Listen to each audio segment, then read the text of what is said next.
નમસ્કૃત્ય નારાયણં નમસ્કૃત્ય નરં ચૈવ નરોત્તમં નરં ચૈવ નરોત્તમં દેવીં સરસ્વતી વ્યાસં દેવીં સરસ્વતીં વ્યાસં તતો જયમુદીરયે તતો જયમુદીરયે નષ્ટપ્રાયેષુ ભદ્રેષુ નષ્ટપ્રાયેષુ ભદ્રેષુ નિત્યં ભાગવત સેવયા નિત્યં ભાગવત સેવયા ભગવતી ઉત્તમ શ્લોકે ભગવતી ઉત્તમ શ્લોકે ભક્તિર્ભવતી નૈષ્ઠકિમ ભક્તિર્ભવતી નૈષ્ઠકિમ કૃષ્ણાય વાસુદેવાય કૃષ્ણાય વાસુદેવાય દેવકી નંદનાય ચ દેવકી નંદનાય ચ નંદગોપકુમારાય નંદગોપકુમારાય ગોવિંદાય નમો નમઃ ગોવિંદાય નમો નમઃ હરે કૃષ્ણ હરે કૃષ્ણ હરે કૃષ્ણ હરે કૃષ્ણ કૃષ્ણ કૃષ્ણ હરે હરે કૃષ્ણ કૃષ્ણ હરે હરે હરે રામ હરે રામ હરે રામ હરે રામ રામ રામ હરે હરે રામ રામ હરે હરે ઓમ નમો ભગવતે વાસુદેવાય ઓમ નમો ભગવતે વાસુદેવાય ઓમ નમો ભગવતે વાસુદેવાય ઓમ નમો ભગવતે વાસુદેવાય ઓમ નમો ભગવતે વાસુદેવાય ઓમ નમો ભગવતે વાસુદેવાય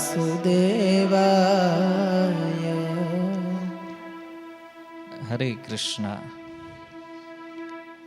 સ્વાગતમ ઉપસ્થિત સર્વ શ્રોતાગણ વૈષ્ણવજન એવં મહાનુભાવોનું. શ્રીમદ ભાગવતમાં પાવન ગંગાજીના તટે શ્રી પરીક્ષિત મહારાજ સુખદેવ ગોસ્વામીને પ્રશ્ન કરતા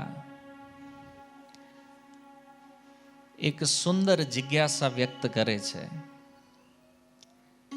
દશમ સ્કંદના પ્રારંભમાં પ્રથમ અધ્યાયના પ્રથમ શ્લોકમાં પરીક્ષિત મહારાજ કહે છે, કથિતો વંશ વિસ્તારો ભવતા સોમ સૂર્યયો રાજ્યામ ચ ઉભય વંશ્યાનામ ચરિતમ પરમ અદ્ભુતમ. કે જે હે સુખદેવજી, તમે સૂર્યવંશ અને ચંદ્રવંશના જે રાજાઓ છે એની પરમ પવિત્ર દિવ્ય અદ્ભુત ચરિત્રોની કથા સંભળાવી. પણ હવે મારી ઈચ્છા કૃષ્ણ કથા શ્રવણ કરવાની છે. ભગવાન શ્રી કૃષ્ણની કથા વિષયક આ જે જિજ્ઞાસા છે, સુખદેવજીના મનમાં એક આશ્ચર્ય થયું કે અત્યાર સુધી 9 સ્કંદ જ્યારે પૂર્ણ થયા તો અનેક રાજાઓના ચરિત્રો સાંભળ્યા, જેમાં ભગવાનના અવતારોની પણ કથા શ્રવણ થઈ. અને અચાનક કૃષ્ણ કથા પ્રત્યે આટલી જિજ્ઞાસા કેમ? કૃષ્ણ કથા સાંભળવાની આટલી લાલસા કેમ? તો એનો ઉત્તર આપતા પરીક્ષિત મહારાજ કહે છે કે નિવૃત્ત તર્ષેર ઉપગીય માનાત ભવ ઔષધિ શ્રોત્ર મનોવિરામાત કહ ઉત્તમ શ્લોક ગુણાનુવાદાત પુમાન બિરજ્યેત વિના પશુજ્ઞાત. કે છે સુખદેવજી, આ સંસારમાં 3 પ્રકારના લોકો છે. આ શ્લોકની ટીકામાં શ્રીધર સ્વામી કહે છે કે 3 પ્રકારના લોકોને કૃષ્ણ કથા સાંભળવાની ઈચ્છા થાય, લાલસા થાય. એમાં પહેલા વ્યક્તિ છે નિવૃત્ત તર્ષેર. નિવૃત્ત તર્ષેરનો અર્થ છે જેની બધી કામનાઓ પૂરી થઈ ગઈ છે, જેની આ સંસારમાં કોઈ ઈચ્છા બાકી નથી. એવા જે નિવૃત્તિ પરાયણ લોકો છે, જે આત્મામાં રમણ કરવા વાળા છે, નિવૃત્ત તર્ષેર, એવા જીવન મુક્ત મહાપુરુષો છે. એ સુખદેવજી એ ભગવાનની કથા સાંભળે છે, કૃષ્ણ કથા સાંભળે છે. અચ્છા, બીજા કોણ લોકો સાંભળે છે? તો કે છે જે મુમુક્ષુ છે. મુમુક્ષુનો અર્થ જેને મુક્તિની ઈચ્છા છે, હજી મુક્ત થયા નથી પણ ઈચ્છા છે કે આ જીવનમાં કંઈક એવું કર્મ કરવું છે અને મુક્ત થઈ જવું છે, એને પણ કથાની લાલસા છે. અને ત્રીજા વ્યક્તિ છે વિષય. વિષય એટલે સંસારના ભોગોમાં જે પડેલા છે, સંસારને ભોગવવાની કામના જેની અંદર છે, આવા લોકો પણ ભગવાનની કથા સાંભળવાની ઈચ્છા રાખે છે. તો સુખદેવજી કે આ બધા જો કથા સાંભળે તો વધ્યું કોણ? કારણ કે આ 3 કેટેગરી તો છે સંસારમાં. યા તો ભોગ કરવા વાળા છે, યા તો મુક્તિની ઈચ્છા વાળા છે, અથવા તો મુક્ત છે. આમાં લગભગ બધા આવી ગયા છે. તો એવો કોણ વ્યક્તિ છે જે કથા નથી સાંભળતો? પરીક્ષિત મહારાજ કહે છે, કહ ઉત્તમ શ્લોક ગુણાનુવાદાત. એ જે ઉત્તમ શ્લોક ભગવાન જે છે એના ગુણાનુવાદ, એની કથા સાંભળવી કોને નથી ગમતી? તો એ કે છે એક વ્યક્તિ એવો છે જે કથા નથી સાંભળતો. કોણ? કે જે પુમાન વિરજ્યેત વિના પશુજ્ઞાત. પશુજ્ઞાત, પશુને જે મારે છે, અર્થાત કસાઈ જે છે, કસાઈ કથા નથી સાંભળતો. અને તમે ક્યારે સાંભળ્યું નહીં હોય કસાઈ કથામાં બેઠો હોય, પશુને મારવા વાળો. પરીક્ષિત મહારાજ આ કથા નથી સાંભળતા. તો એક પ્રશ્ન મનમાં થાય કે બધા સાંભળે છે, આને શું વાંધો છે? ભલે કસાઈ છે પણ મનુષ્ય તો છે ને. પણ એની કથા સાંભળવાની ઈચ્છા નથી હોતી. કેમ? તો એનું કારણ છે કે એને આ લોકના દુઃખ કે પરલોકના સુખ, આના વિષયમાં કોઈ જાણકારી નથી. એના જીવનમાં સુખ આવે કે દુઃખ, એનું કોઈ લક્ષ્ય પણ નથી જીવનનું. બસ જીવે છે. આને કથા સાંભળવાની ઈચ્છા નથી. તો આની ઉપર આચાર્યો કહે છે કે કથા નથી સાંભળતો એ કસાઈ નથી. પશુઓને મારવા વાળાને આપણે કસાઈ કહીએ છીએ, પણ આ સંસારમાં અસલી કસાઈ જે છે ને એ છે જે કથા નથી સાંભળતો. કારણ કે ઓલો તો ખાલી પશુઓને મારે છે, એનાથી એને પાપ લાગે છે. ભવિષ્યમાં ક્યાંક ભક્તોનો સંગ થઈ જાય તો પાપથી મુક્ત થશે. જેમ મૃગારીને નારદજીનો સંગ થયો તો એનું જીવન પાર થઈ ગયું. એનું કામ પશુઓને મારવાનું હતું.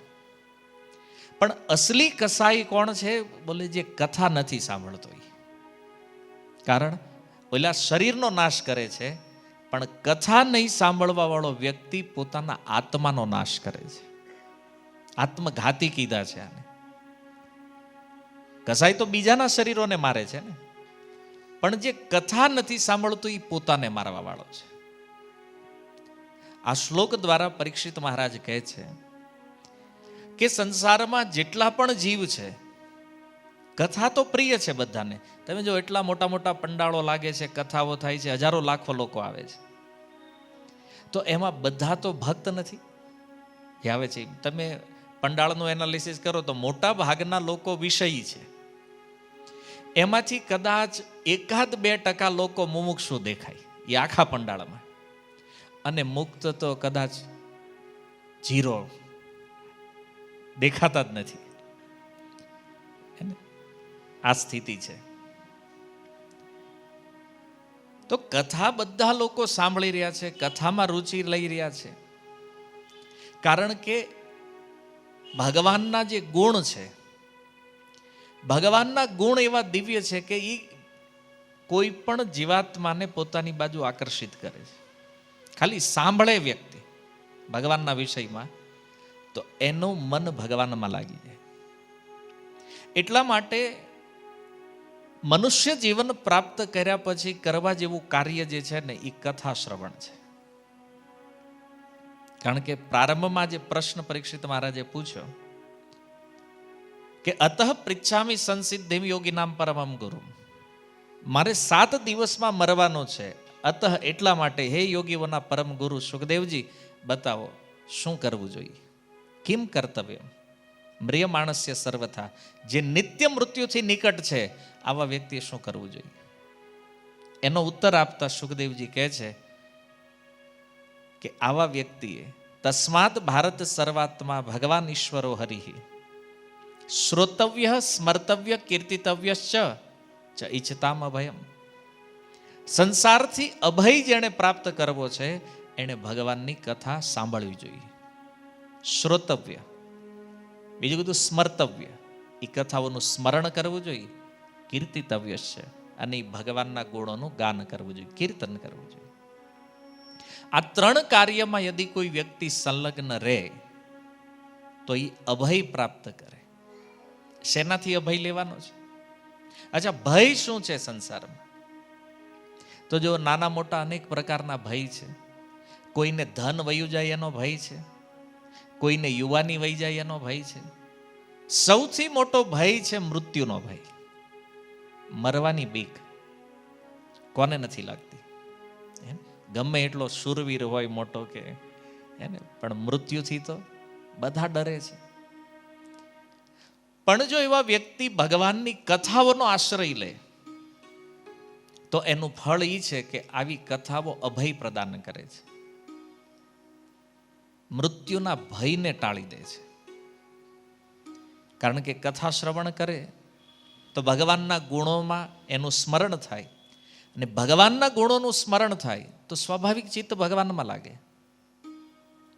જો આજકાલ બહુ રુચિ હોતી નથી ભગવાનમાં, ભગવાનની વાતોમાં, અને કથાનું તો છોડી દો, સંખ્યા ભલે થાય છે પણ રુચિ નથી. કંઈક વ્યવહારના કારણે આવ્યા હોય, કંઈક સંબંધના કારણે આવ્યા હોય, એને કરી કે આ બધું આપણને ન ફાવે. આપણો ગુજરાતીઓનું બધું છે ને સીધું કે આ ન ફાવે. કેમ? કારણ કે આપણી ફાવટ કંઈક બીજી છે. સંસારમાં હલવાવાની ફાવટ છે આપણને, પણ અહીંથી નીકળવું કેમ તો એ ખબર નથી ને એમાં રસય નથી. એટલે આપણું મૂળ કર્તવ્ય છે એ જાણવાનું કે જે આવવા વાળું મૃત્યુ છે, ભલે આજ નહીં તો વર્ષો પછી બધાને આવવાનું તો છે, તો એ મૃત્યુના ભયને કેવી રીતે નાશ કરવો, આ એક સૌથી મોટી ચેલેન્જ છે. અને આપણે આ શીખવાનું છે. તો એ ભાગવત શીખવે છે. જો પરીક્ષિત મહારાજને ખબર પડી ગઈ 7 દિવસમાં મરવાનું છે, અને એટલા માટે પરીક્ષિત મહારાજે ઉપાય શોધી લીધો, ભાગવત કથા. અને એ જ પરીક્ષિત મહારાજ આ ભાગવત 3 દિવસ 3 રાત્રિના સમય વ્યતીત થયા બાદ સુખદેવ ગોસ્વામી આગળ આ જિજ્ઞાસા કરી રહ્યા છે, ચોથા દિવસની સવારે, કે તમે કૃષ્ણ કથા સંભળાવો. તો સુખદેવજીના મનમાં એક વિચાર થયો કે કૃષ્ણ કથા સાંભળવાની આટલી લાલસા કેમ? તો એનો ઉત્તર 3 શ્લોકોમાં પરીક્ષિત મહારાજ આપે છે. શા માટે એને કથા સાંભળવી છે?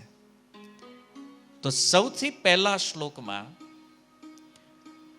કહે છે, પિતામહા મે સમરે અમરંજયે દેવવ્રતા આદિ રથૈસ્તિમિંગલે દુરત્યયમ કૌરવ સૈન્ય સાગરમ કૃત્વા તરન વત્સ પદમ સ્મયત પ્લવાહ.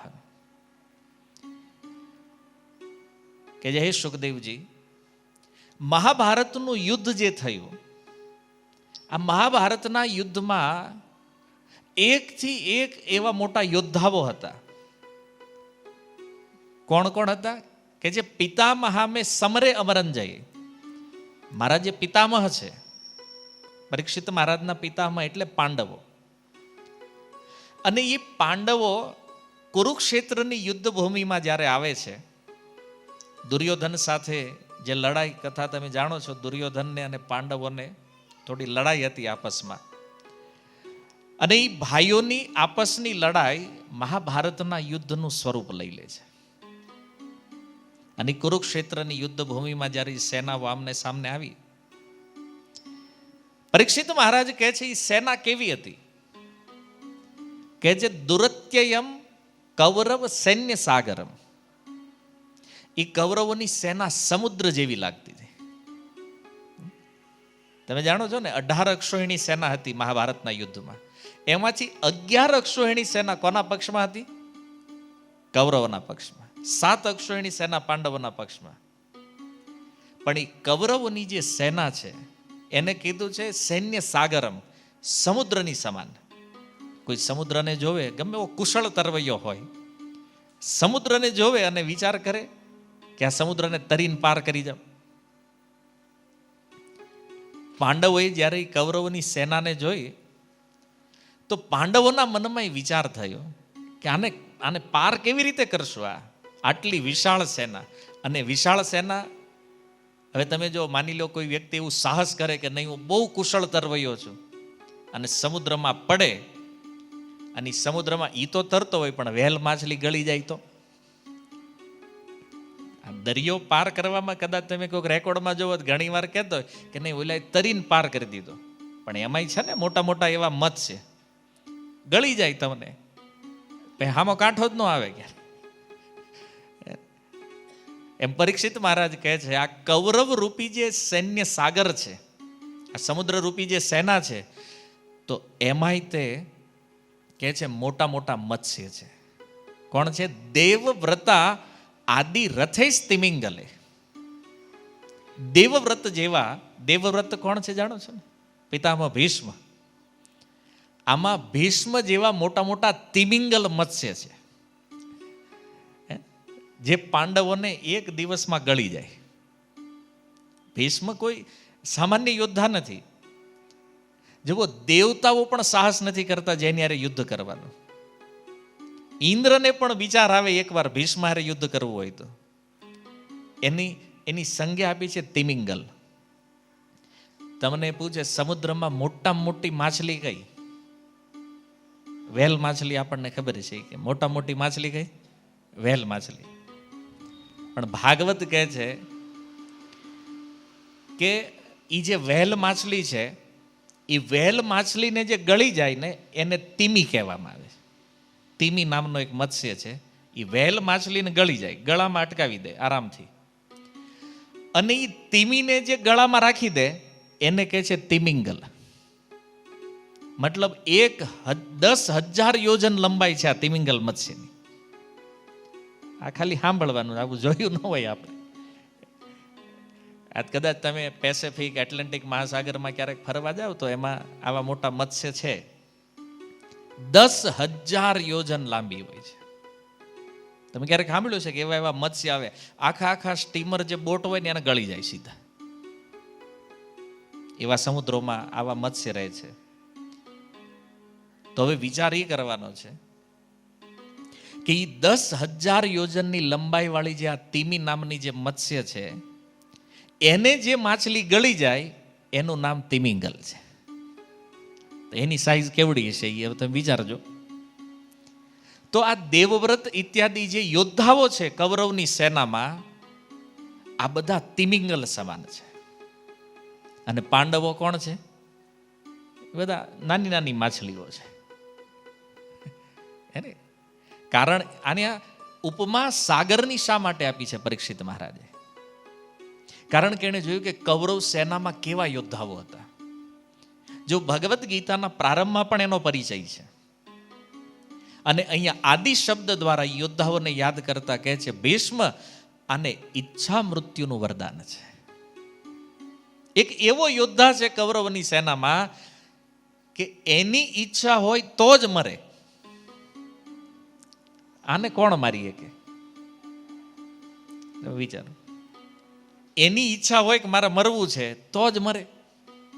અને ન કેવલ ઈચ્છા મૃત્યુનું વરદાન છે, પણ એનું સામર્થ્ય એવું છે કે જેની પાસેથી વિદ્યા શીખીને આવ્યા છે ને, એ સાક્ષાત પરશુરામજીનું સાહસ નથી ભીષ્મને હરાવવાનું. વિચાર કરો, આ એક એવો શિષ્ય છે જેને હરાવવાનું સામર્થ્ય એના ગુરુમાં નથી. તો ભાઈ દેવતાઓની તો વાત જ જુદી છે. દેવતાઓને પણ જીતવાનું જે સામર્થ્ય રાખે છે આ પિતામહ ભીષ્મ. અને દુર્યોધન ફૂલ કોન્ફિડન્સમાં હતો કે ભીષ્મ જ્યાં સુધી મારા પક્ષમાં છે ત્યાં સુધી આપણને દુનિયામાં કોઈ હરાવી શકે નહીં. એકદમ. અને ભીષ્મના આધારે જ એણે યુદ્ધની તૈયારી કરી હતી કે ભીષ્મ આપણા પક્ષમાં છે ને પછી આખી દુનિયા જીતી લેશું. સ્વર્ગ જીતવું હોય તો જીતી લેશું. અને એટલે ઉછળતો હતો એટલો યુદ્ધમાં કે અમારો વિજય થઈ જાય, અમારો વિજય થઈ જાય. ભીષ્મ એના પક્ષમાં છે. પણ જો મહાભારતમાં દુર્યોધનને એવો વિશ્વાસ હતો કે પહેલા જ દિવસે પાંડવો સમાપ્ત થઈ જવાના છે. કારણ કે ભીષ્મ લડે તો અર્જુન શું છે એની સામે? યુધિષ્ઠિર ઇત્યાદિ તો કાંઈ ગણનામાં નથી. પણ 1 દિવસ, 2 દિવસ, 3 દિવસ, દિવસો ઉપર દિવસો વ્યતીત થાય અને 9 દિવસ ભીષ્મ ધીમે ધીમે લડે છે. દુર્યોધનને બહુ ક્રોધ આવ્યો એક દિવસ. અને 9મા દિવસની રાત્રે દુર્યોધન ભીષ્મ પાસે જઈ અને ભીષ્મ ઉપર આક્ષેપ કરે છે કે દાદા તમે છે ને નમક હરામ છો. કેમ? ખાવ છો અમારું અને પ્રેમ પાંડવોને કરો છો. તમે જો ધારો તો આ પાંડવો 1 દિવસમાં સમાપ્ત થઈ જાય. આજે 9 દિવસ વ્યતીત થયા છે અને હજી સુધી મારા વિજયની કોઈ આશા મને દેખાતી નથી. ભીષ્મએ મનમાં કીધું તને કેમ સમજાવું, હું અહીંયા લડવા નથી આવ્યો, હું કૃષ્ણને જોવા આવ્યો છું. લડવાનું તો એક બહાનું છે. કૃષ્ણ સામેના પક્ષમાં ઊભા છે ને, એ કૃષ્ણનું દર્શન કરવા હું આ યુદ્ધમાં આવ્યો છું. અને એનો આ ભાવ ભાગવતની અંદર એની સ્તુતિમાં ભીષ્મએ પ્રગટ કર્યો છે. એવું સુંદર ભગવાનનું દર્શન કરે છે. લડવામાં કોનું ધ્યાન છે? એક તો એક ફોર્માલિટી ભીષ્મ કરી રહ્યા છે. પણ દુર્યોધનને બહુ દુઃખ લાગ્યું. એ કે દાદા મને એમ હતું તમે અમારી બાજુ છો એટલે મને કોઈ હરાવી નહીં શકે, પણ તમે આ જે ચીટિંગ કરો છો આપણી ભાષામાં, આ મને ગમતું નથી. ત્યારે ભીષ્મએ કીધું એક કામ કરે તો આવતીકાલ કા પાંડવો નથી ને કા હું નથી. તમે જાણો છો ભીષ્મની પ્રતિજ્ઞા જે છે એટલે એને પછી કોઈ ફેલ ન કરી શકે. હવે ભીષ્મએ પ્રતિજ્ઞા લીધી છે કાલ પાંડવોને મારવાના છે. ભગવાન કૃષ્ણને ખબર પડી કે કાલ તો આ 5માંથી એકાદો તો નહીં જ હોય, કમ સે કમ અર્જુન તો નહીં હોય કાલે. ભગવાન વિચાર કરે છે કે પાંડવોની રક્ષા કેવી રીતે કરવું. તો એણે એક યોજના બનાવી. જો યુદ્ધ જ્યારે પ્રારંભ થયું ત્યારે નિયમ એ હતો કે કોઈ પ્રકારના યક્ષ, રાક્ષસ ઇત્યાદિ જે અન્ય જીવ છે યુદ્ધમાં ભાગ નહીં લે, સ્ત્રીઓ યુદ્ધમાં ભાગ નહીં લે. આ બધા નિયમો બન્યા હતા આગળ. તો ભગવાને યુધિષ્ઠિર મહારાજને કીધું કે આપણે કાલ શિખંડીને ઉતારવાનો છે. યુધિષ્ઠિર મહારાજ કે આ ધર્મની વિરુદ્ધ છે. ભગવાન કે હું જે કહું છું એ ધર્મ છે. શિખંડીને કાલ અર્જુનના રથ ઉપર રાખવાના. અને શિખંડી જાણો છો ને, પૂર્વ જીવનમાં અંબા કાશીરાજની જે કન્યા છે, અને શિવજીની તપસ્યા કરીને એણે વરદાન પ્રાપ્ત કર્યું છે ભીષ્મના મૃત્યુનું કારણ બનવાનું. પણ જો આટલું સામર્થ્ય, જેનું મૃત્યુ અસંભવ દેખાય છે, મહાભારતના યુદ્ધમાં એ લાખો કરોડો યોદ્ધા હતા, કોઈએ સ્વપ્નમાં વિચાર નહોતો કર્યો કે ભીષ્મનું મૃત્યુ થઈ શકે, કે ભીષ્મને કોઈ રથથી પાડી શકે. કોઈના મનમાં કલ્પના નથી. અને જેનો વિચાર નથી એવા અસંભવ મૃત્યુને પણ જે સંભવ કરી દે ને, એ ભગવાન કૃષ્ણ છે. ભલે એને શસ્ત્ર હાથમાં નથી લીધું, પણ કૃષ્ણએ કીધું કે ભીષ્મ, મારા ભક્તની જ્યારે વાત આવે છે ત્યારે તો પછી ભગવાન કે હું ગમે ત્યાંથી ઉપાય કાઢું. આખી દુનિયાના મગજ જ્યાં બંધ થઈ જાય ને, ત્યાંથી કૃષ્ણ ઉપાય કાઢે. અને કાઢવાનો શિખંડીને લાવ્યા રથ ઉપર. જો હિરણ્યકશિપુએ વરદાન માંગ્યું હતું અમર, હે ને, જ્યાં જ્યાં એની બુદ્ધિ હાલતી હતી, દિવસે નહીં, રાતે નહીં, ઉપર નહીં, નીચે નહીં, ભીનાથી નહીં, સૂકાથી નહીં, અસ્ત્રથી નહીં, શસ્ત્રથી નહીં, મનુષ્યથી નહીં, પશુથી નહીં, બધું માગી લીધું, તોય ભગવાને ઉપાય કાઢ્યો. બધા બ્રહ્માજીના વરદાનને સત્ય રાખી અને ભગવાનને હિરણ્યકશિપુનો વધ કર્યો. અને આમાં કઈ આશ્ચર્ય નથી, કારણ કે આખા સંસારની બુદ્ધિનો પાવર જ્યાંથી આવે છે, એની બુદ્ધિમાં શું જોવાનું હોય પછી? આખા સંસારને જેણે બુદ્ધિ આપી છે, અને એ જ્યારે વિચારવા બેહે, લાવ્યા શિખંડીને રથ ઉપર. અને બીજા દિવસે શિખંડીને જોયા રથ ઉપર.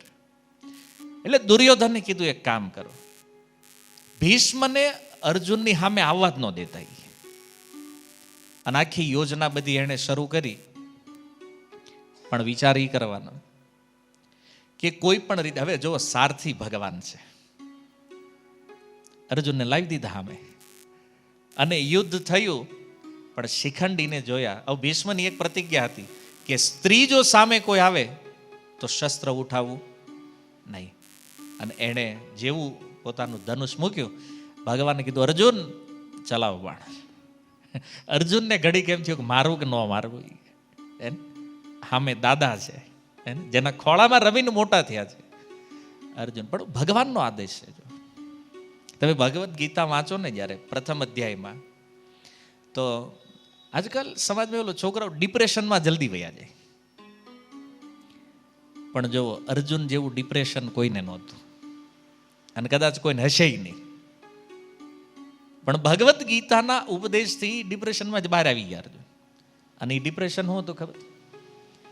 સામે એનો જ પરિવાર ઊભો છે, જેની લડવાનું છે ને, એનું જ પોતાનો આખો પરિવાર, ગુરુ, ભાઈ, બધા સ્નેહીઓ. વિચાર, એકવાર ખાલી કલ્પના કરો, આવી સ્થિતિ આવે તો ગમે માણસ ડિપ્રેશનમાં વયો જાય. અર્જુનની સ્થિતિની આજ કોઈ કલ્પના ન, કારણ કે વિશ્વ ઇતિહાસમાં આજ સુધી એવી ઘટના નથી બની. આવી પરિસ્થિતિ કોઈ નહીં થયો, સામે એનું જ ફેમિલી હોય અને એને જ મારવાનું હોય. પણ આ ભગવદ્ ગીતા દ્વારા ભગવાને અર્જુનને બહાર કાઢ્યા. અને એ ભીષ્મ આજ સામે છે. અર્જુને બાણ ચલાવ્યા અને ભીષ્મ પડ્યા 10મા દિવસે. ભીષ્મ જેવા રથ ઉપરથી પડ્યા, કહેવાય ને આખી કુરુક્ષેત્રની યુદ્ધ ભૂમિ સ્તબ્ધ. કારણ કે આ બધાની કલ્પના બહારનું હતું કે ભીષ્મ પડ્યા. ઘડીક તો કોઈને સાચું ન લાગ્યું, ભીષ્મ કેવી રીતે પડી. પણ કૃષ્ણ જ્યાં હોય ત્યાં અસંભવ પણ સંભવ થઈ જાય. પરીક્ષિત મહારાજ કહે છે, સુખદેવજી, આ તિમિંગલ સમાન જે અમારા એ પ્રપિતામહ, આજે ભીષ્મ જેનું અસંભવ મૃત્યુ છે, એ ભીષ્મનું મૃત્યુ પણ સંભવ બન્યું. કોની કૃપાથી? કૃષ્ણની કૃપાથી. એટલે મારે એની કથા સાંભળવી છે. ગીતામાં કીધું ને ભગવાને, નમે ભક્ત્યા પ્રણશ્યતિ, મારા ભક્તનો ક્યારેય વિનાશ થતો નથી. અર્જુનની રક્ષા કરી ભગવાને. પરીક્ષિત મહારાજને આ યાદ આવે છે. નહીતર વિચાર કરો, કોઈએ કલ્પના કરી હતી મહાભારતમાં કે ભીષ્મનું મૃત્યુ થશે? એ અસંભવને સંભવ ભગવાને બનાવ્યું. એ સુખદેવજી મને યાદ આવે છે એ કૃપા, જે અમારા પરિવાર ઉપર જે કૃષ્ણની કૃપા છે ને, એટલા માટે મારે એની કથા સાંભળવી છે. હવે ભીષ્મનો કેસ પૂરો થયો ત્યારે બીજો યોદ્ધા કર્ણ, જો કૃષ્ણ પહેલેથી જાણે છે કે આ કર્ણ જે છે એ ભીષ્મથી કઈ કમ નથી. ભલે એનાથી થોડોક બળમાં ઓછું છે, સામર્થ્ય ઓછું છે, પણ અર્જુનનો લેવલનો યોદ્ધા છે. અને કર્ણ પાસે કવચ અને કુંડળ હતા. એનો જન્મ જ્યારે થયો તો કવચ અને કુંડળથી એનો જન્મ થયો છે. અને એની પાછળ પણ એક સુંદર કથા છે. પૂર્વ જીવનમાં અસુર હતો આ કર્ણ. એનું નામ હતું સહસ્ત્ર ક્વચી. સહસ્ત્ર એટલે 1000, ક્વચી કવચ ધારણ કરતો. 1000 કવચ અને કુંડળ. અને જે એની હારે યુદ્ધ કરે તો એનું અડધું બળ એમાં વયું જાય. તો આવો અસુર આની હારે યુદ્ધ કોણ કરે? તો એનો વધ કરવા માટે ભગવાનનો નર નારાયણ અવતાર થયો. નારાયણના રૂપમાં સ્વયં કૃષ્ણ છે, નર ઋષિના રૂપમાં અર્જુન છે. બેય વારા ફરતી જાય. નારાયણ યુદ્ધ કરી એક કવચ તોડે, પછી તપસ્યા કરવા વયા જાય. પછી નર ઋષિ આવે, એ યુદ્ધ કરે, એક કવચ તોડે, એનું બળ ઓછું થાય એટલે એ ફરીને તપસ્યા કરવા જાય ત્યારે નારાયણ આવે પાછા. અને આ રીતે 999 કવચ તોડ્યા. અને છેલ્લું કવચ કુંડળ જ્યારે બાકી રહ્યું, સૂર્યમાં જઈને છુપાઈ ગયો. અને કુંતી મહારાણીએ જ્યારે અથર્વ વેદના એ મંત્ર જે દુર્વાસાએ આપ્યા એનું ઉચ્ચારણ કર્યું, અને એ જ શસ્ત્ર કવચી જે છે એ કર્ણના રૂપમાં, કુંતીના પુત્રના રૂપમાં પ્રગટ થયો. જન્મની સાથે જ કવચ કુંડળ. હવે જે અસ્ત્ર એની ઉપર પ્રયોગ થાય ને એ કવચ અંદર સમાવી લે, એને અડે જ નહીં. કવચ અને કુંડળમાં ગમે એવું અસ્ત્ર હોય એમાં સમાઈ જાય. હવે આને મારવો કેમ? અસ્ત્ર અડે જ મરે ને. આને કાંઈ ટચ થતું જ નથી. આનું મૃત્યુ કેવી રીતે થાય? આનું મૃત્યુ પણ અસંભવ લાગતું. ભગવાને એનો ઈલાજ કર્યો. કુંતી મહારાણીને મોકલ્યા, સિક્રેટ ખોલો જેની. કોઈને ખબર નથી કે આ કુંતીનો પુત્ર છે, જ્યેષ્ઠ પાંડવ છે. પણ કુંતી મહારાણીએ જઈને એને કીધું કે તું મારો પુત્ર છો. કર્ણ કે અત્યારે યાદ આવ્યું? આ યુદ્ધ ચાલુ થવાનું ત્યારે? હવે કાંઈ નહીં થાય. હવે પણ તમે આવ્યા છો તો કયો આપું હું? એ કે ઓલા 5 બાણ જે છે ને આપી દે પાછા. એની પાસે રાખ્યા હતા પાંડવો માટે, ખાસ અર્જુન હાટું જે હતું લઈ લીધું પાછું. કુંતી મહારાણી આવ્યા, એ કે સિક્રેટ તો ખોલી દીધું પણ કામ બન્યું નહીં. કે ઇન્દ્રને મોકલ્યા, કારણ કે અર્જુન ઇન્દ્રના અંશથી પ્રગટ થયા છે. ઇન્દ્રને કીધું તમારો દીકરો જીવતો રાખવાનો, જાવ. કે બ્રાહ્મણના વેશમાં આવે છે. અને સંધ્યા સમયે કર્ણનો નિયમ હતો દાન કરવાનો. હવે ઇન્દ્ર બ્રાહ્મણના વેશમાં આવ્યા. કર્ણને ખબર છે પણ હવે ધર્મ ધર્મ છે. એણે કીધું શું દાનમાં જોતું? બોલે કવચ ને કુંડળ આપી દે. અપાવી દીધા. બદલામાં ઇન્દ્ર એક અમોઘ શક્તિ આપી કર્ણને, પણ આ યુદ્ધની પહેલા જ લેવડાવી લીધું. જો ભગવાન પોતાના ભક્તનું કેટલું ધ્યાન રાખે છે. હવે આ તો કોઈને કલ્પના નહોતી ને કે કર્ણ યુદ્ધમાં જાહે તો એ નડશે. કૃષ્ણએ વિચાર કર્યો આ નડતર રૂપ છે. કવચ કુંડળ એનું લેવડાવી લીધું પહેલા. દુર્યોધન બહુ ગુસ્સે થયો. એ કે કોને દઈને આવ્યો તું? એ કે બ્રાહ્મણ આવ્યો માગ્યું તો આપી દીધું. એ કે પણ આમ જે માગે એ દઈ દેવાય. એટલે કે મારો ધર્મ છે આપવાનો, માગ્યું તો આપી દીધું. હવે તું મારી રક્ષા કેમ કરીશ? કર્ણે કીધું તને મારી ઉપર ભરોસો છે કે મારા કવચ કુંડળ ઉપર છે? પણ તોય એક ઘટના એવી બની કે જ્યારે યુદ્ધ પ્રારંભ થવાનું હતું તો ભીષ્મએ કીધું કે આ કર્ણ યુદ્ધમાં ભાગ નહીં લે. કેમ? તો કે આ ક્ષત્રિય નથી. દુર્યોધને કીધું નહીં, એ રહે જ. તો ભીષ્મ કે તો આપણે નથી લડવું, એને રાખવું હોય તો આપણે નથી આવવાનું. પેલા દુર્યોધને કીધું, એટલો મિત્ર હતો, એની મિત્રતા પ્રસિદ્ધ છે, તો એને કીધું તું બે જા ઘડી શાંતિ. 10મા દિવસે જ્યારે ભીષ્મ બાણશૈયા ઉપર આવ્યા, 11મા દિવસથી આ કર્ણની એન્ટ્રી થઈ. અને કર્ણની એન્ટ્રી થઈ પણ ભગવાનને હક નથી. કેમ? કારણ કે ઓલું ઇન્દ્રએ જે અમોઘ શક્તિ જે આપી છે એને, જેનું નામ લઈને મારે ને એને મારીને જ પાછી આવે. ભગવાન કે આ છે ને ત્યાં સુધી તો સમસ્યા છે. અને આ કર્ણના જીવનમાં જે કાંઈ ઘટના બની છે એ ભગવાન કૃષ્ણની કૃપાથી. જોવો, પ્રારંભમાં પરશુરામજી પાસે વિદ્યા ગ્રહણ કરવા માટે ગયો, તો ભગવાન એક ભમરો બનીને આવ્યા, જાંગ ઉપર એને બટકું ભર્યું અને જે લોહી નીકળ્યું, પરશુરામજીને ખબર પડી આ બ્રાહ્મણ નથી, શ્રાપ અપાયો. આ કામ ભગવાન કૃષ્ણનું. એવું નથી મહાભારત યુદ્ધ પહેલાથી વિચારે છે, કારણ કે આખી ગેમના માસ્ટર માઇન્ડ કોણ છે? ભગવાન કૃષ્ણ છે. મહાભારત યુદ્ધ. અને ઘણા લોકોના મનમાં એ પ્રશ્ન છે એ કે આ ભગવાને આ મહાભારત કરાવ્યું શું કામ? આટલા બધા લોકોને માર્યા શું કામ? તો જો જેટલા પણ આ અસુર રૂપી રાજાઓ જે હતા, ભગવાનને જે અવતાર લઈને આવે, એક એકને મારવા જવું કેટલો ટાઈમ લાગશે? તો એ કે આવી રીતે ભેગા કરો એક જગ્યાએ બધાને. 18 અશ્વની ભેગા કર્યા અને બધાને ઉપાડી લીધા એ કાર્ય. કારણ કે એક એકને મારવા કેટલા વર્ષ લાગે?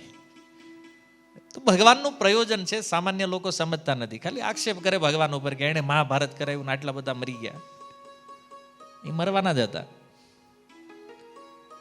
કારણ કે અમર તો કોઈ છે નહીં. તો પરશુરામજી દ્વારા શ્રાપ અપાયો. જ્યારે આ વિદ્યાની જરૂર હશે ને ત્યારે જ ભૂલી જાય. ભૂલી ગયો.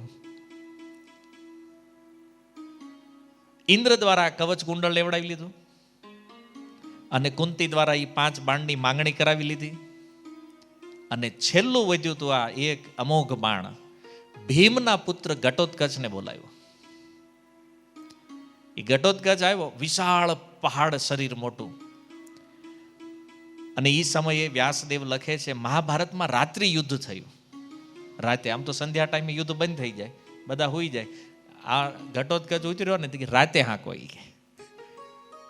અને દુર્યોધન આવ્યો કર્ણ પાસે. એણે કીધું કર્ણ ઓલું જે સિક્રેટ બાણ છે ને આને મારી કીધું. કર્ણે કીધું નહીં, એ અર્જુન માટે છે.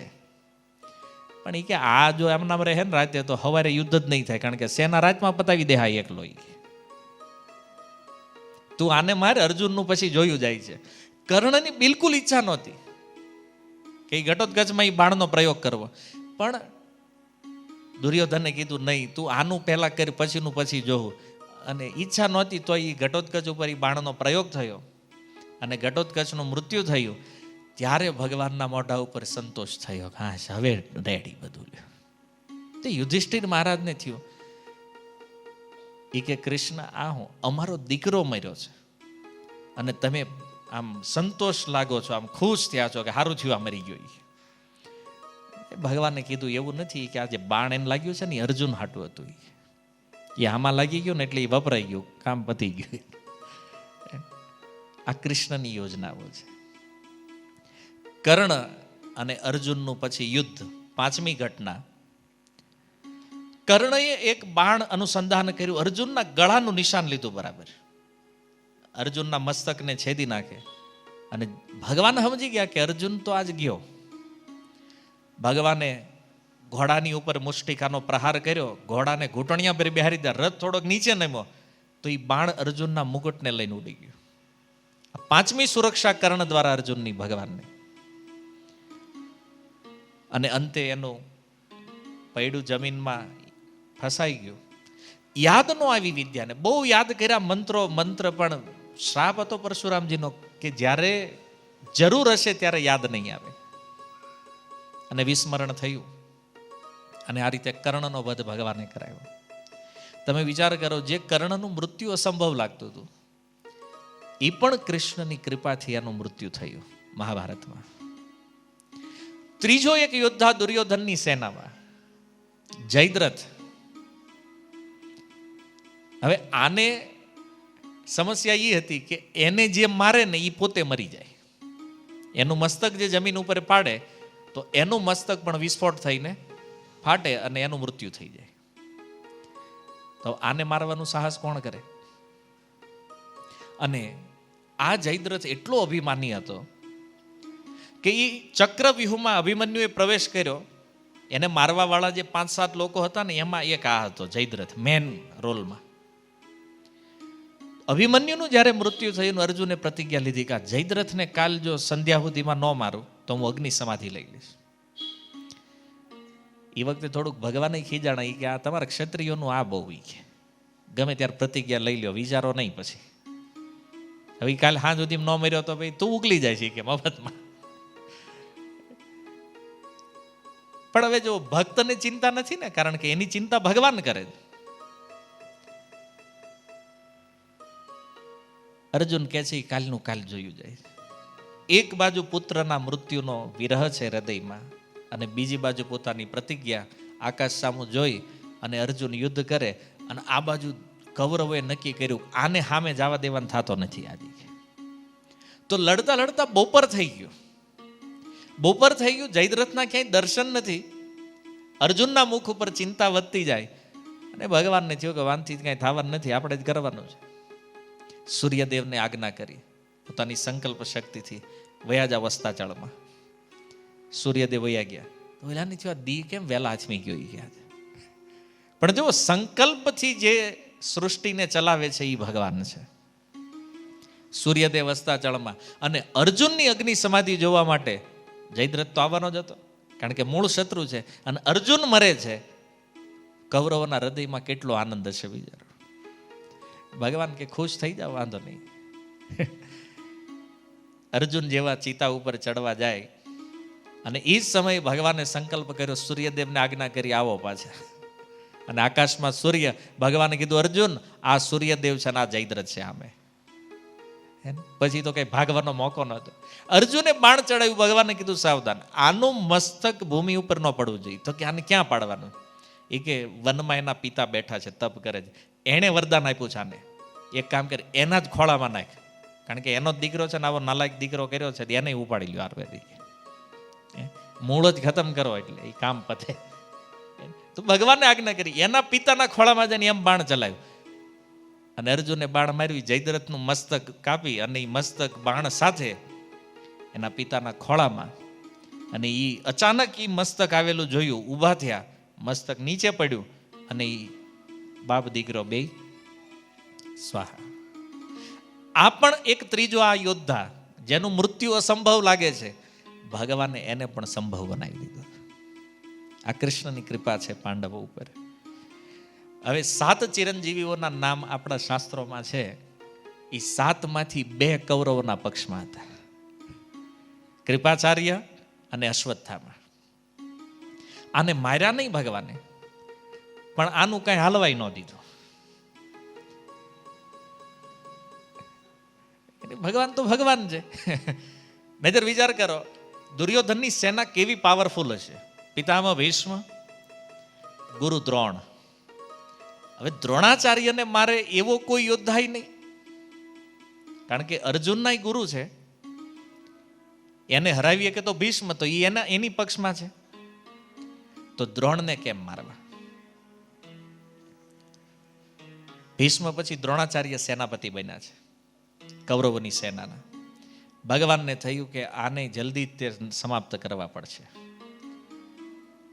હવે દ્રોણાચાર્યને મારવાનો કોઈ ઉપાય કોઈના મનમાં નથી. ત્યારે ભગવાને કીધું એક કામ કરો, અશ્વત્થામા નામનો એક હાથી છે, અને આ દ્રોણને એના પુત્રમાં બહુ પ્રેમ છે. ભીમને કીધું ભીમ તારે ગદા મારીને હાથીને મારી નાખવાનો, અને લોહીવાળી ગદા લઈ અને ફરતા ફરતા આખા ગ્રાઉન્ડમાં કહેવાનું અશ્વત્થામા હતા, અશ્વત્થામા હતા, અશ્વત્થામા મરાણો છે. અને ક્યાંથી નીકળવાનું? દ્રોણાચાર્ય હોય એની સામે જ નીકળવાનું. તો એ જે હાથી હતો, એક ગદાના પ્રહારથી ભીમે મારી નાખ્યો એને. અને એ લોહીવાળી ગદા લઈને અશ્વત્થામા હતા, અશ્વત્થામા જેવા શબ્દ કાને પડ્યા, દ્રોણાચાર્ય વિચારમાં પડી ગયા કે અશ્વત્થામા તો મારો પુત્ર છે અને હતો એટલે ભીમે એને મારી નાખ્યો. તમે વિચાર કરો, દ્રોણાચાર્ય જેવા ઋષિની બુદ્ધિને ચક્રાવે ચડાવી દીધી ભગવાને. નગર એની ખબર ન હોય કે અમર છે, ચિરંજીવી છે, એ કેમ મરે? તોય શબ્દ ભીમના કાને પડ્યા, વિશ્વાસ ન થયો દ્રોણાચાર્યને. એણે રથ સારથીને કીધું યુધિષ્ઠિર પાસે લઈ લે. અને યુધિષ્ઠિર મહારાજને આવીને પૂછ્યું, ભગવાનને ખબર હતી કન્ફર્મ આની પાસે જ કરશે આ. હું કામ? કારણ કે સત્ય, જીવનભર જેણે અસત્ય નથી બોલ્યું ક્યારે એનો ભરોસો કોણ નહીં કરે? તો બોલે રથ તો ન્યા જ આવવાનો હતો. ભગવાને કીધું હું બોલવાનું છું? અશ્વત્થામા હતો. યામ અશ્વત્થામા હણાયો છે. યુધિષ્ઠિર મહારાજની ઈચ્છા નહોતી ખોટું બોલવાની. કારણ કે ઘણી વાર એવું છે, નિયમ આપણા જે હોય ને તો આપણે ત્યાં નિયમ, પણ નિયમ તોડવાનું કહેવા વાળું કોણ છે એ જોવું જોઈએ ને. નિયમ તોડવાનું કોણે કીધું? ભગવાન કહી રહ્યા છે, કહી દે અશ્વત્થામા હણાયો છે. તો યુધિષ્ઠિર મહારાજ બોલ્યા અશ્વત્થામા હતા. પછી ધીમેથી કીધું નરોવા કુંજરોવા. નર એ મનુષ્ય છે કે કુંજર હાથી છે એ ખબર નથી, પણ અશ્વત્થામા હણાયો છે એ ખબર છે. હવે અશ્વત્થામા હણાયો એટલી ખબર પડી, દ્રોણાચાર્ય નાન્યન ધ્યાનમાં બેસી ગયા. અને ભગવાને ધૃષ્ટદ્યુમ્ન જે પાંડવોના સેનાપતિ છે એને કીધું આનું માથું ઉતારી લ્યું. દ્રોણાચાર્યનો વધ કર્યો. જો યુધિષ્ઠિર મહારાજ એવું વિચારતા હતા કે મેં અસત્ય કીધું છે. જ્યારે એણે કીધું ને અશ્વત્થામા હતા, ત્યાં સુધી એનો રથ જમીનથી ઉપર ચાલતો, જમીનથી 1 ફૂટ ઉપર હાલતો, સત્યના કારણે યુધિષ્ઠિર મહારાજનો રથ. પણ જ્યારે એણે કીધું નરોવા કુંજરોવા, તો રથ ભૂમિને સ્પર્શ થઈ ગયો, અર્ધ સત્યના કારણે. કારણ આ જગતમાં જે કૃષ્ણ બોલે ને એ જ સત્ય છે. ધર્મમ તું સાક્ષાત ભગવત પ્રણીતમ, કૃષ્ણના મુખેથી જે નીકળ્યું ને એ પરમ સત્ય છે. યુધિષ્ઠિર મહારાજને આટલું સમજવામાં થોડીક વાર લાગી ગઈ કે કૃષ્ણએ કીધું છે અશ્વત્થામા હણાયો છે તો આનું પાપ નહીં લાગે. પણ એ પોતાના સત્યને બચાવવા એને પોતે પ્રયાસ કર્યો. નહીં, મારું સત્ય ન જવું જોઈએ. એને આ શ્લોક ઉચ્ચારણ કર્યો, નરોવા કુંજરોવા, રથ નીચે. કૃષ્ણ કહે ને આ ખોટું બોલો તો એ ખોટું પણ સત્ય છે. અને જે સત્યમાં ભગવાન નથી એવું સત્ય પણ અસત્ય છે. આપણે ઘણીવાર કોઈ કહેતા અમે સત્યના પક્ષમાં જ રહી, પેલા સત્યને સમજી લ્યો શું છે. આપણે તો સાચાના પક્ષમાં જ રહેવાનું. આપણે સાચા હોય ન્યા જ, આપણે ખોટું કોઈ દી કરતા જ નથી. કેટલાય ઊંધા નાખી દીધા હોય તો આપણે ખોટું નથી કરતા. તો સત્યની પરિભાષા જે લોકો નથી જાણતા, એ ખાલી બોલવાને સત્ય માને છે. ખાલી વાણીથી જે બોલવું એ જ સત્ય છે એવું નથી. સત્યના ઘણા બધા અર્થશાસ્ત્રોમાં છે. પણ યુધિષ્ઠિર મહારાજ એને એમ હતું કે હું મારું સત્ય બચાવી લઉં, પણ એ અર્ધ સત્ય, એ પાપ એના જીવનમાં આવ્યું. આ એક પાપ યુધિષ્ઠિર મહારાજના, ભગવાનની આજ્ઞા ન માની. ભગવાને કીધું કહી દે અશ્વત્થામા હણાયો. અને કૃષ્ણ બોલ્યા છે તો એને બોલવામાં શું વાંધો હતો? રિપીટ જ કરવાનું હતું, ખાલી ન કર્યું. પણ તોય એ દ્રોણાચાર્ય જેનું મૃત્યુ પણ અસંભવ છે, ભીષ્મની સમાન, એના અસંભવ મૃત્યુને પણ સંભવ બનાવ્યું. તો વિચારો, ભીષ્મ, દ્રોણ, કર્ણ, જયદ્રથ, કૃપાચાર્ય, અશ્વત્થામા, આ બધાના મૃત્યુ અસંભવ હતા. જે કૃષ્ણની કૃપાથી સંભવ થયા અને પાંડવોનો યુદ્ધમાં વિજય થયો. જો કૃષ્ણ ન હોત ને તો પહેલા દિવસે પાંડવો સમાપ્ત થઈ ગયા હોત. એટલા સામર્થ્યવાન યોદ્ધાઓ છે આ બધા. પણ કૃષ્ણની કૃપાએ, એ સુખદેવજી, આ મારા સંપૂર્ણ પરિવારની રક્ષા કરી છે ભગવાને. મારા ઈ પિતામહ આ કૌરવ સૈન્ય સાગર દુરત્યય કહે છે, જેને પાર કરવું અસંભવ લાગતું હતું. શું કામ અસંભવ હતું? કારણ કે આવા મોટા તિમિંગલો આમાં બેઠા હતા.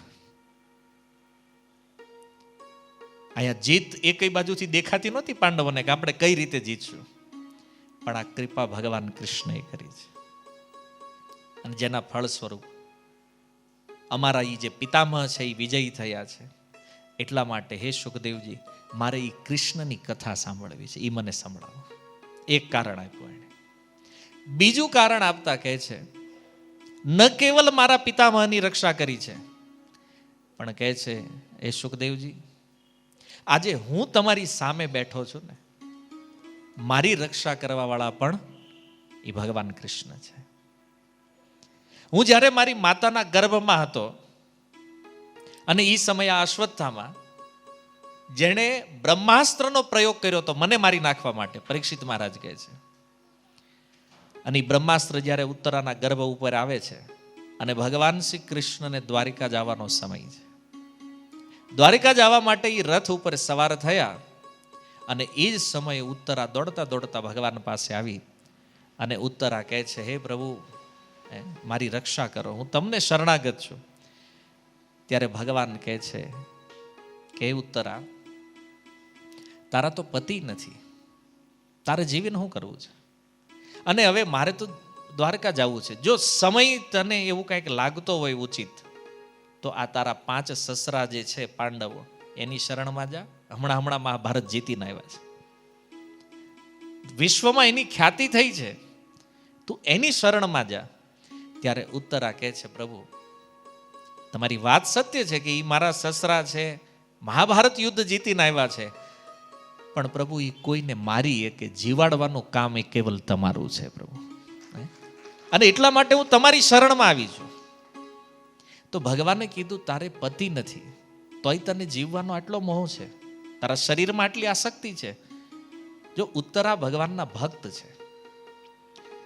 ઉત્તરા કહે છે, પ્રભુ, મને મારા શરીરનો કોઈ મોહ નથી, આ બ્રહ્માસ્ત્ર મને ભલે મારી નાખે, પણ મારા બાળક, મારા ગર્ભમાં આ પાંડવોનું જે અંતિમ બીજ છે, આને ન મારે. બસ આટલી પ્રાર્થના છે, આટલી સુરક્ષા તમે કરી દો.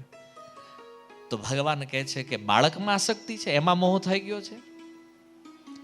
ત્યારે ઉત્તરા કહે છે, નહીં પ્રભુ, તમે મને ખોટી નહીં સમજતા, મને મારા શરીરનો પણ મોહ નથી, મારા ગર્ભમાં એ પુત્ર છે એનો પણ મોહ નથી, પણ મને દુઃખ એક વાતનું છે કે આજે જો મારું મૃત્યુ થયું, મારા ગર્ભમાં એ બાળકનું મૃત્યુ થયું, તો કૃષ્ણ કલંક તમને લાગશે. કારણ હું તમારી ભક્ત છું, અને તમારા હાજર હોવા છતાં જો ગર્ભમાં મારા બાળકનું મૃત્યુ થઈ જાય, તો એ કૃષ્ણ કાલે આ સંસાર તમારી ઉપર પ્રશ્ન ઉઠાવશે કે કૃષ્ણની ભક્તિ કરતી હતી તો એ કૃષ્ણએ રક્ષા ન કરી. તમારી ઉપર કલંક ન લાગે એટલા માટે હું પ્રાર્થના કરું છું કે આ બાળકની રક્ષા કરો. અને ભગવાન ઉત્તરાની આ વાત સાંભળીને એટલા પ્રસન્ન થયા. તમે જો પરીક્ષિત મહારાજનું સૌભાગ્ય છે, બચાવવા વાળા ગર્ભમાં ભગવાન છે. ઉત્તરા જેવી ભક્ત માતા છે, અને એના સાસુ એટલે કે દ્રૌપદી, એ પણ ભગવાનની પરમ ભક્તા, અને એના સાસુ કુંતી મહારાણી, એ ભગવાનની પરમ ભક્તા.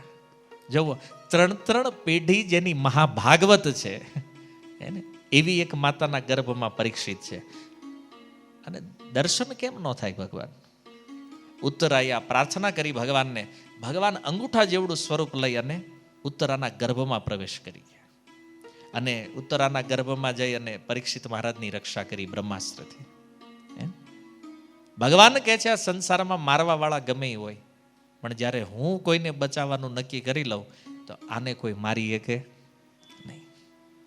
અને ભગવાન જ્યારે નક્કી કરે કે આને મારવાનો જ, પછી એને કોઈ બચાવી ન શકે. સ્વામીજી કહે છે, જન્મ મરણ એ સબ વિધિ કે હાથ. કોણ જન્મશે આ જગતમાં અને કોનું મૃત્યુ થશે એ કેવલ ભગવાનના હાથમાં છે. નહીતર વિચાર કરો, ઉત્તરાના ગર્ભની રક્ષા કરી, દ્રૌપદીના 5 પુત્ર એની નજર સામે જ મારી નાખ્યા. કુંતીના 5 પુત્રની રક્ષા કરી, દ્રૌપદીના ગયા. સગો ભાણેજ અભિમન્યુ એ મર્યો મહાભારતમાં. ઉત્તરાના ગર્ભની રક્ષા કરી. ભગવાનની આ અદ્ભુત લીલાઓ છે, કોઈ નહીં સમજી શકે. જો નહીં તો દ્રૌપદીથી વધારે કૃષ્ણથી નિકટ કોણ છે? એના જ 5 પુત્ર મૃત્યુ પામ્યા છે. ભગવાને ન કીધું કે આને પાછા જીવિત કરી દો, કર્યા નહીં ભગવાને. શું કામ? કારણ કે એનું જીવન સમાપ્ત થઈ ગયું છે, એનું આયુષ્ય સમાપન થયું છે ત્યારે. પણ પરીક્ષિત મહારાજ એ તો મહાભાગવત વ્યક્તિ છે, એનું તો ભવિષ્ય છે, એને મરવાનું નથી, તો અશ્વત્થામાનું બ્રહ્માસ્ત્ર પણ એનું કાંઈ બગાડી ન ગયું. ભગવાનને કૃપા કરી એટલે મારે કૃષ્ણ કથા સાંભળવી છે. હે સુખદેવજી, એ ગર્ભમાં મને દર્શન દેવા વાળા, મારી રક્ષા કરવા વાળો બીજું કોઈ નહીં, એ સાક્ષાત ભગવાન દ્વારકાધીશ કૃષ્ણ હતા. એની કૃપા મને યાદ આવે છે, એટલા માટે તમે મને કથા સંભળાવો. અને ભગવાનની કૃપાનું ત્રીજું કારણ આપતા પરીક્ષિત મહારાજ કહે છે કે ગર્ભમાં ખાલી મારી રક્ષા કરી એવું નથી, આ જગતમાં જેટલા જેટલા જીવ માતાના ગર્ભમાં આવે છે, આ બધાની રક્ષા કોણ કરે છે? એ ભગવાન કૃષ્ણ કરે છે. આ સંસારના તમામ જીવોને જીવન અને મૃત્યુ એ ભગવાન આપે છે. મારી એકની રક્ષા કરી હોત તો મને એમ થાત કે આશ્ચર્ય છે એ કૃષ્ણમાં, પણ મારી નહીં, સંસારના સમસ્ત જીવોને ગર્ભમાં જે જીવાડે છે એ ભગવાન છે. આપણને ઘણીવાર કથા સાંભળીને એવું લાગે, સારું પરીક્ષિત મહારાજને કેવું સારું, સ્વયં ભગવાન આવ્યા ગર્ભમાં બચાવવા, આપણે આવ્યા હતા, ભૂલી ગયા છે. કપિલ ભગવાને વર્ણન કર્યું છે ને તૃતીય સ્કંદમાં, 7મા મહિને ભગવાનનું દર્શન બધાને થાય ગર્ભમાં. અને એમાં આપણે પ્રાર્થના કરી છે ભગવાનને કે પ્રભુ આ ગર્ભની યાતનાઓથી બહાર કાઢો. ભગવાન કે તને હું કામ બહાર કાઢું, કરીશું બહાર જઈને, ધંધો કરવાનો છો પાછો, હે નવા નવા ધંધા ગોતી છે. નહીં નહીં, આ વખતે ભજન કરવું જ ખાલી તમારું. ભગવાનને થાય એક ચાન્સ આપીએ. કેટલી વાર ખોટું બોલ્યા આપણે ગર્ભમાં, જેટલી જેટલી વાર આવ્યા એટલી વાર ભગવાનથી ખોટું બોલ્યા છે. ભગવાનને કીધું છે કે અમે બહાર જશું ને, જન્મ લેશું ને એટલે ભજન કરશું, અને અહીં આવીને પાછા માયામ પડે, વળી પાછું મૃત્યુ થાય, પાછા ગર્ભમાં આવે, ફરીથી પ્રાર્થના કરે. પણ ભગવાનની કરુણા જો, ક્યારેય ભગવાને એમનો કીધું એટલી વાર ખોટું બોલ્યો છે, હવે આને નથી જવા દેવો બહાર. હા, ખોટો કીધું જ ક્યારેય ભગવાન નહીં. તો ભગવાન ચાન્સ લે છે, હાલો આ વખતે ભજન કરશે. પરીક્ષિત મહારાજને ગર્ભમાં દર્શન થયું, એક જીવનમાં એણે સમજી લીધું કે આજ કરવા જેવું છે. આપણે અનંતવાર દર્શન કર્યું છે, પણ જુઓ ચેતના જ્યાં સુધી કૃષ્ણ ભાવના ભાવિત ન થાય ને, ત્યાં સુધી સાક્ષાત ભગવાન સામે આવે ને તો એનો કોઈ લાભ લઈએ કે નહીં. આપણે એવું ન માનવું જોઈએ કે આપણને ભગવાન ક્યારેય મળ્યા જ નથી. અનંતવાર દર્શનો થઈ ગયા છે ભગવાનના, પણ ચેતના જ ભગવતમય નથી, એટલે આપણને લાભ પ્રાપ્ત થતો. પરીક્ષિત મહારાજની ચેતના કૃષ્ણ ભાવના ભાવિત છે, અને એટલે એને લાભ લીધો. તો આ 3 કારણ આપ્યા. પાંડવોની રક્ષા કરી મહાભારત યુદ્ધમાં, ગર્ભમાં પરીક્ષિત મહારાજ કહે છે મારી પોતાની રક્ષા કરી ભગવાને, અને સંસારના સમસ્ત જીવોની ગર્ભમાં એ રક્ષા ભગવાન કરે છે. એટલા માટે સુખદેવજી મારે કૃષ્ણ કથા સાંભળવી છે, આ કથા સંભળાવો. જ્યારે કોઈ ભગવાન કૃષ્ણની કથા સાંભળે, શૃણવતામ સ્વકથા કૃષ્ણ પુણ્ય શ્રવણ કીર્તને વિધુનોતિ સુયત સતામ. આપણા હૃદયની અંદર રહેલા જેટલા પણ કલ્મશ છે, જેટલો પણ અનર્થ છે, ભગવાનની કથા સાંભળવાથી આ બધા અનર્થ દૂર થઈ જાય. ભલે આપણને કાંઈ ખબર ન પડતી હોય, આપણને કાંઈ આવડતું ન હોય, આપણે કોઈ શાસ્ત્ર ન જાણતા હોય, પણ જેની ખાલી કથામાં બેસી જાય અને કથાને આપણે જો ધારણ કરીએ તો આનાથી શ્રેષ્ઠ આપણી શુદ્ધિ કરી શકે આવું સાધન જગતમાં બીજું કોઈ નથી. કથા જ એકમાત્ર ઉપાય છે. અને સૂતજી ભાગવતના આરંભમાં કહે છે કે ચિત્તને શુદ્ધ કરવા માટે અનેક અનેક સાધનો શાસ્ત્રમાં બતાવ્યા છે, પણ મનની શુદ્ધિ જેટલી કથાથી થાય આટલી અન્ય કોઈ સાધનોથી થાય નહીં. એતસ્માત પરમ કિંચિત મન શુદ્ધેત ન વિદ્યતે. ભાગવતથી વધારે મનની શુદ્ધિ કરવા વાળું સાધન આ જગતમાં બીજું કોઈ નથી. એટલા માટે આ મનુષ્ય જીવનમાં જેણે ભાગવતનો આશ્રય લીધો છે, આ પરમ બુદ્ધિમાન વ્યક્તિ છે. પરીક્ષિત મહારાજ 7 દિવસના એ મૃત્યુના અંતરાલને પાર કરવા માટે એણે કથાનો આશ્રય લીધો છે, અને એ 7 દિવસમાં એણે ભગવત પ્રાપ્તિ કરી લીધી. આપણી પાસે 7 દિવસ છે, પણ કયા 7 દિવસ છે એ ખબર નથી. તો જવાનું સોમથી રવિમાં જ છે, વચ્ચે કોઈ પણ 7 દિવસમાં એક જ દિવસમાં આપણે નીકળવાનું છે. પણ આપણો ઉદ્ધાર આ મૃત્યુના ભયથી મુક્ત થવા માટે હરિકથા અને હરિનામ. કળિયુગમાં 2 જ વસ્તુ છે, ભગવાનની કથાનો આશ્રય લ્યો, ભગવાનના નામનો આશ્રય લ્યો. અને આ 2 વસ્તુથી જેવી શુદ્ધતા આવે છે, જેવી પ્યોરિટી આવે છે, આવી અન્ય કોઈ સાધનોથી આવતી. જીવન જીવવા માટે પણ આ અનુકૂળ છે અને મૃત્યુ બાદ પણ આ સુરક્ષા કરે છે. આપણે અનેક અનેક પ્રકારની સુરક્ષાઓ આ દુનિયામાં શોધતા હોય, વીમા ગોતતા હોઈએ આપણે, એમ જીવન વીમા અને મેડિકલ વીમા કાંઈ કામમાં લાગવાનું નથી ભાઈ. શું લાગે છે? આપણે વયા ગયા હોય ને પેલા પૈસા ન દે શું કરો તમે? એ પાછું દવાય નહીં, યાર પ્રીમિયમ ભરી ભરીને તૂટી ગયા ને તમે દેતા નહીં તમારા ફેમિલી વાળા. પણ છતાં આપણો વિશ્વાસ છે એમાં કે નહીં, આ અમારા પરિવારની સુરક્ષા કરશે. જ્યારે સુખદેવજી જેવા મહાપુરુષો કહે છે કે કથા અને કીર્તન જે છે ને, આ આપણી અસલી સુરક્ષા છે. જીવન જીવીએ છીએ ત્યારે પણ અને મૃત્યુ પછી પણ. હે ને, જિંદગી કે સાથ ભી, જિંદગી કે બાદ ભી. આ છે ભગવત ભક્તિ, આ અસલી સુરક્ષા છે. આ વીમા વાળા કહે છે તો આપણે એમાં વિશ્વાસ કરીએ છીએ. પણ એવો થોડો એવો વિશ્વાસ જો ભગવાનમાં થાય તો આ જીવનની જેટલી સમસ્યાઓ છે ને આ બધી સુલટી જાય. આજે તમે જો હરેક વ્યક્તિ ચિંતામાં અને ઘડીક ઘડીકમાં ડિપ્રેશનમાં આવી જાય છે ને, દિવસે ને દિવસે પ્રોબ્લેમ્સ વધતા જાય છે. આ બધાનું સોલ્યુશન અધ્યાત્મ છે. જેટલો પણ ક્રાઇમ વધી રહ્યો છે, આ બધાને રોકવાનું એકમાત્ર સાધન અધ્યાત્મ છે. બાકી કોઈ વસ્તુ આને રોકીએ કેમ નથી. કળિયુગનું તાંડવ દિવસે દિવસે વધવાનું છે, પણ આનાથી સુરક્ષિત જેણે રહેવું છે એણે ભાગવત અને હરિનામનું કવચ પહેરવું પડશે. અને જેની પાસે આ છે આને કોઈ સમસ્યા થવાની નથી. બાકી કળિયુગના પ્રભાવથી કોઈ બચવાના પણ નથી. એટલે આપણે નક્કી કરવાનું છે કે આપણે આપણી સુરક્ષા કરવી છે કે પછી કલીના હાથનો કોળિયો બની જવું છે. જો આપણે આપણી સુરક્ષા કરવા માંગતા હોય તો ભગવાનનું નામ અને ભગવાનની કથાને સ્વીકારો. બીજું કોઈ આપણી રક્ષા કરીએ કેમ નથી.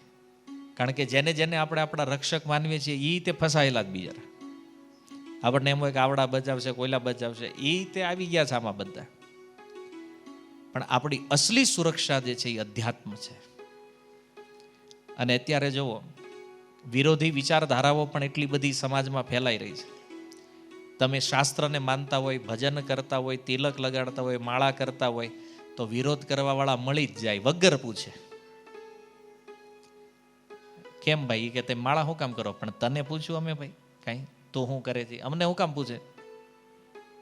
દોઢ ડાયા તોય. આ તમે જુઓ, ટીવીમાં બેહીને કહેતા હોય કે ભાઈ આ ભગવદ્ ગીતા શું કામ વાંચવાની? તને કોણે પૂછ્યું ભાઈ? અમારે વાંચવી છે તો વાંચવી. આટલો જવાબ દેતા આપણને આવડતું નથી અત્યારે. આવી સ્થિતિ છે આપણા હિન્દુઓની, સમજી લેજો. કોઈ વિરોધ કરે ને એટલે આપણે બંધ કરી દઈએ. અને કોઈ નાનો છોકરો હોય, સ્કૂલે જતો હોય, તિલક કરીને જતો હોય, હવે 2 જણા ખીજવે ને ઘરે આવીને ધમપછાડા કરે, આ બંધ કરો. એ બાળકને કંઈક જવાબ દેવાની શક્તિ નથી સામે વાળાને. કેમ? કારણ કે આપણે ધર્મને જાણતા નથી. ધર્મ જીવનમાંથી શૂન્ય થઈ ગયો છે. થોડી એવી મજાક કોઈ આપણી બનાવી લે ને તો આપણે બંધ કરી દઈએ બધું. માનો કોઈ શીખા રાખીને બેઠા હોય અને કોઈક 2 જણા મજાક ઉડાવે તો શીખા કપાઈ નાખે. તિલક કરીને જતા હોય, 2 જણા મજાક કરે, તિલક ભૂઈ નાખે. શું ધર્મ છે આપણા જીવનમાં? અને ધર્મ નથી તો સુરક્ષા પણ નથી. મહાભારત કહે છે ને, ધર્મો રક્ષતી રક્ષિત. જેના જીવનમાં ધર્મ છે એની સુરક્ષા છે. ધર્મ નથી તો કોઈ સુરક્ષા નથી. એટલે આ બધું સમજવા માટે આપણે સત્સંગની જરૂર છે. નિત્ય પ્રતિ ક્યાંક ને ક્યાંક સત્સંગ કરો. ભાગવતનો સત્સંગ કરો, ગીતાનો સત્સંગ કરો, ભગવાનનું નામ જપ કરો. આ વસ્તુ આપણને જીવનના ઉદ્દેશ્ય બાજુ લઈ જશે. જીવનનું પરમ લક્ષ્ય જે છે એ આપણને શીખવશે. નહીતર ક્યારે આમના મૃત્યુ આવી જાય ખબર નહીં રહે. અને આપણે બધા જાણીએ છીએ આ જીવન ખાવા પીવા ઊંઘવા મળ્યું નથી, આપણું આત્મકલ્યાણ કરવા માટે છે. પરીક્ષિત મહારાજને આત્મકલ્યાણનો વિચાર આવ્યો, ભાગવતનો આશ્રય લીધો, આત્મકલ્યાણ થઈ ગયું. એમ આપણે પણ હરિકથા હરિનામનો આશ્રય લેશું તો જ આપણું કલ્યાણ થવાનું છે. બાકી કોઈ ભૌતિક વસ્તુ, કોઈ ભૌતિક વિષયો આપણું કલ્યાણ કરીએ કે એમ નથી. આ પરમ સત્ય છે. આપણે એવું માનતા હતા કે ધન દ્વારા કલ્યાણ થઈ જાય. ધન આટલું બધું લ્યો, સમસ્યા વધી કે નહીં? જેટલું ધન વધ્યું એટલી સમસ્યા, પ્રોબ્લેમ વધતા ગયા. પણ એ પ્રોબ્લેમનું સોલ્યુશન જે છે ને એ અધ્યાત્મ છે. આ પ્લેટફોર્મ ઉપર જ આપણે આપણી પણ સુરક્ષા કરશું અને આપણી આવવાવાળી પેઢીઓની પણ સુરક્ષા કરી શકીએ છીએ. તો આ સારરૂપ વિષય મહાભારતના આ પ્રસંગો છે જેના કારણે આપણને સમજાય છે કે ભગવાનની શરણાગતિ લેવાથી ભગવાન કેવી રીતે એના ભક્તોની રક્ષા કરે છે. એમ આપણી પણ રક્ષા ભગવાન કરશે. વિશ્વાસથી આપણે ભગવાનનો આશ્રય લેવો જોઈએ. હરે કૃષ્ણ. શીલ પ્રભુપાદ કી. નિતાય ગૌર પ્રેમાનંદે.